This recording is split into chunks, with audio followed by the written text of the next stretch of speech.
हम जब जाते हैं वहाँ हमको 3 घंटा खड़े रखा। ताली कभी एक हाथ से नहीं बजती, दोनों हाथों से बजती है। बाहर जाओ तो अनसेफ फील होता है। बाहर अनसेफ होता है फील। मैं बिल्कुल सेफ फील नहीं करती हूँ। बाहर जाना मैं कम ही प्रेफर करती हूँ और लेट नाइट में नहीं जाती। कैंपस के बाहर जाना is very unsafe I feel. Safety I would say girls boys दोनों के लिए ही थोड़ी सब्जेक्टिव है।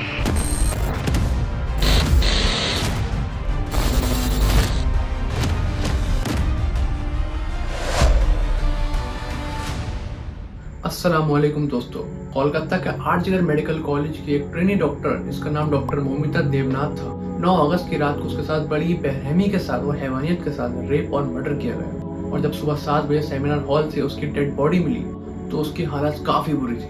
मान लो कि इसकी बॉडी पर 10 से 12 इंजरीज थी और उसके चेहरे को काफी बुरी तरीके से कुचला गया था और उसके दोनों लेग 90 डिग्री तक स्ट्रेच हुए हुए थे। और जब हॉस्पिटल से विक्टिम के घर वालों को कॉल गया एग्जैक्ट 10:30 बजे तो उन्हें बताया गया कि आपकी बेटी की तबीयत बहुत ज्यादा खराब है, आपको जल्द से जल्द हॉस्पिटल आना होगा।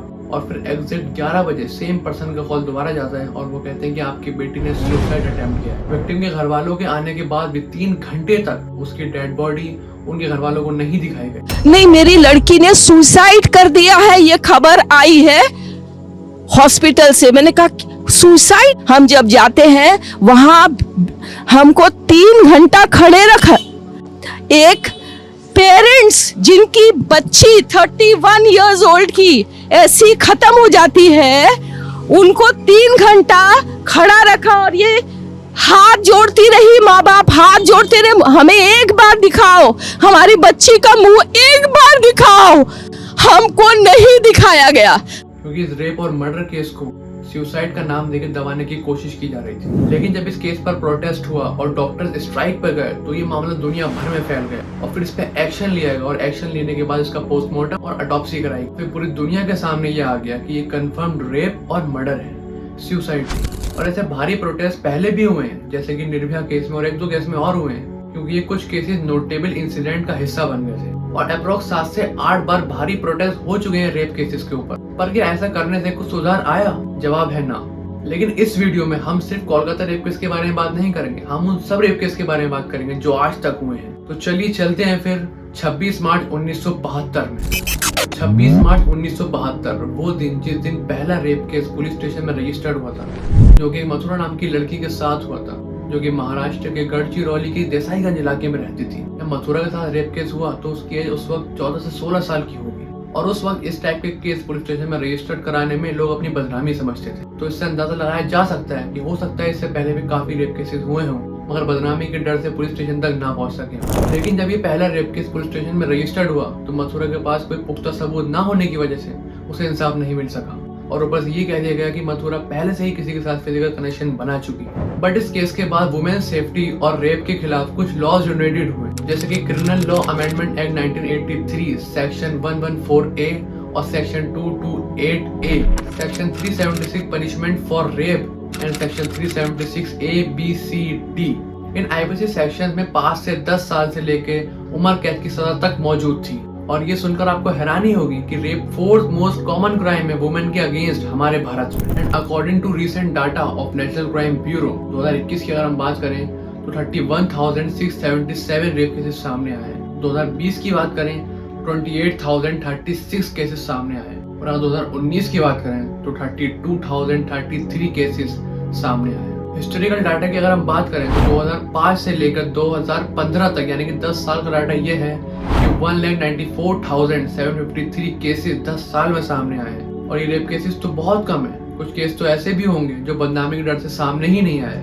ओवरऑल अगर हम बात करें 2005 से लेकर 2022 तक तो 3,91,735 केसेस सामने आ चुके हैं। और अनरजिस्टर्ड केसेस कितने हैं इसका कोई अंदाजा नहीं। कॉन्विक्शन रेट की अगर हम बात करें तो कॉन्विक्शन रेट 1973 से 2019 तक यानी कि 46 ईयर में 44.3 से घटकर 27.8 पर आ चुकी है। और इनमें से कुछ रेप केस तो ऐसे भी हैं जो कि बहुत ज्यादा नोटेबल इंसिडेंट में आ चुके हैं, जैसे कि Ajmer rape case, Mumbai gang rape case, Ranaghat rape case, delta Meghwal rape case, Kathua Unnao और निर्भया रेप केस, और अभी हाल ही में हुआ कोलकाता रेप केस। ये ऐसे केसेस हैं जिनके बारे में हर कोई बात करता है, मगर कुछ ऐसे केसेस भी हैं जिसके बारे में कोई बात नहीं करता। जैसे कि मैंने आपको ये बताया कि निर्भया रेप केस, तो निर्भया रेप केस के बाद लॉज में कुछ एडिशन हुआ, like amendment act 2013 section 53A और 164A। लॉज में एडिशन तो हुआ, मगर इसमें भी पार्शियलिटी।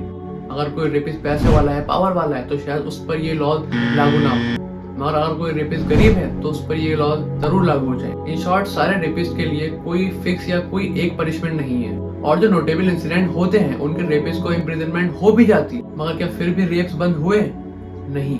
और जो रेप केस इतना सामने नहीं आते उनके रेपिस्ट पर पता नहीं कार्रवाई होती भी होगी या नहीं, इसका कोई अंदाजा नहीं है। और प्रैक्टिकल बात तो यह है कि जेल में डालने से, भारी प्रोटेस्ट निकालने से और नए नए वुमेन्स के सेफ्टी के लिए कैंपेन चलाने से, लाइक बेटी बचाओ बेटी पढ़ाओ, क्या इससे रेप्स बंद हुए? नहीं, रेप्स तो आज भी हो रहे हैं। बट आउटपुट ये निकला कि बेटी पढ़ तो ली लेकिन बेटी बच नहीं पाई, बिकॉज कोई फिक्स पनिशमेंट और एक्शन रेपिस्ट के खिलाफ नहीं लिया जाता। जब तक कोई फिक्स पनिशमेंट रेपिस्ट के खिलाफ नहीं बनेगी तब तक रेप्स ऐसे ही होते रहेंगे। अब चाहे रेपिस्ट अमीर हो या गरीब हो, पावरफुल हो या बिना पावरफुल हो, रेपिस्ट के लिए सेम सजा होनी चाहिए, क्योंकि ऐसे दरिंदों के लिए समाज में, इस्लाम में और किसी भी रिलीजन में कोई जगह नहीं है। ऐसे दरिंदों को तो फांसी पर लटका देना चाहिए। लेकिन ये जानना बहुत ज्यादा जरूरी है कि रेपिस्ट की साइकोलॉजी क्या होती है और किस टाइप की मेंटालिटी वो रखता है। तो इसी पर रिसर्च करने के लिए मधुमिता पांडे नाम की एक साइकोलॉजिस्ट ने तिहाड़ जेल में बंद 122 रेपिस्ट का इंटरव्यू लिया, और इंटरव्यू के बाद पता लगा कि उसमें से most of the rapist uneducated हैं और कुछ ने सिर्फ तीसरी चौथी तक अपनी एजुकेशन की है। इन 122 लोगों में से जो लोग मर्डरिस्ट थे उन्होंने अपनी गलती को एक्सेप्ट किया और उन्हें पछतावा भी था जो भी उन्होंने किया, मगर रेपिस्ट अपनी गलती को डिफेंड करने लगे और अपना दोष विक्टिम पर डालने लगे। बट उनमें से कुछ रेपिस्ट का स्टेटमेंट तो ऐसा था कि आप सुनकर दंग रह जाएंगे। और उनमें से एक रेपिस्ट ने स्टेटमेंट दिया कि मुझे बहुत ज्यादा पछतावा हो रहा है इस चीज का कि मेरी वजह से एक 5 साल की बच्ची ने अपनी वर्जिनिटी लूज कर दी और अब उससे कोई शादी नहीं कर, और मैं वादा करता हूँ कि यहाँ से निकल जाने के बाद मैं फ्री होकर यहाँ से उस लड़की से शादी कर लूंगा। मतलब कि ताज्जुब की बात है कि एक रेपिस्ट की मेंटालिटी कितनी डाउन मार्केट है। और इस इंटरव्यू से एक रेपिस्ट की प्रोफाइल डिफाइन की गई तो आउटपुट ये निकला 97% केसेस में रेपिस्ट विक्टिम को जानता था। मोस्ट ऑफ द रेपिस्ट की एज 21 से लेकर 30 साल तक के बीच की थी और सभी लोगों को नशा करने की आदत थी।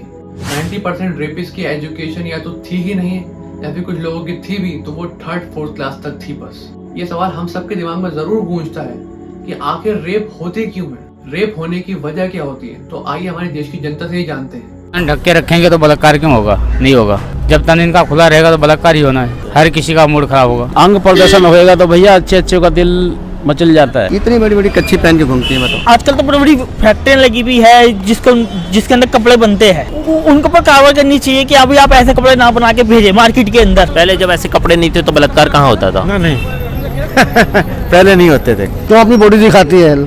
क्यों दिखाती है? आदमी जोश में आ गया गलत काम कर जाता। अगर सिर्फ छोटे कपड़े पहनने से या बाहर घूमने से रेप्स होते तो छोटी बच्ची और बूढ़ी औरतों के रेप क्यों होते? अब मैं छोटे कपड़े पहनने या रात को बाहर देर तक घूमने के लिए प्रमोट नहीं कर रहा, क्योंकि सभी को पता है क्या सही है क्या गलत है, सब अपने आप में बहुत ज्यादा समझदार है। मगर मेरे हिसाब से एक्चुअल रीजन अपनी लस्ट पूरी करने के लिए कुछ लोग ये वाहियात तरीका आजमाते हैं। कुछ लोग दूसरे की बदनामी और खुन्नस निकालने के लिए भी तरीका आजमाते हैं। सेक्सुअल अवेयरनेस ना होने की वजह से भी ये होते हैं। कुछ मूवीज भी इनडायरेक्ट वे में रेप्स को प्रमोट करती हैं, क्योंकि मूवीज में कुछ ऐसे सीन्स होते हैं जो रियलिटी में बहुत चीप एक्टिविटीज में आते हैं, और जब कोई इंसान वही सीन्स बार बार मूवी के थ्रू देखता है तो उसको बहुत नॉर्मल लगने लगता है और वो अपनी प्रैक्टिकल लाइफ में उसे फिर अप्लाई करता है। हालांकि लोग कहते हैं कि मूवी एंटरटेनमेंट पर्पस के लिए बनाई जाती है, लेकिन मूवीज से, वेब सीरीज से लोगों का माइंडसेट काफी हद तक अफेक्ट करता है। बट रेप्स होने में कितने भी रीजंस आए मगर एंड में आउटपुट मेंटालिटी का ही निकलेगा, क्योंकि मेंटालिटी ही सबसे बड़ा रोल प्ले करती है इंसान के एटीट्यूड और बिहेवियर पे। तो क्यों ना मेंटालिटी पे ही काम किया जाए ताकि आने वाली जनरेशन में रेपिस्ट पैदा ना हो।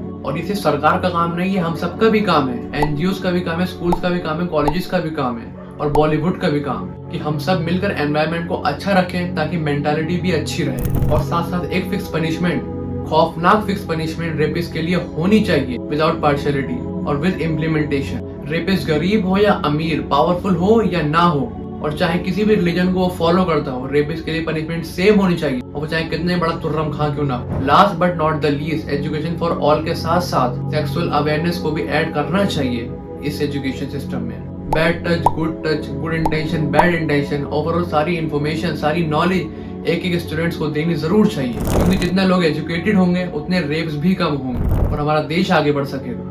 तो कैसी लगी आपको वीडियो अच्छी लगी हो तो अपने फैमिली मेंबर्स, अपने फ्रेंड और सभी के साथ वीडियो शेयर जरूर करना और अपने राय कमेंट सेक्शन में जरूर बताना। चलिए फिर मिलते हैं नेक्स्ट वीडियो, तब तक के लिए टेक केयर, अल्लाह हाफिज।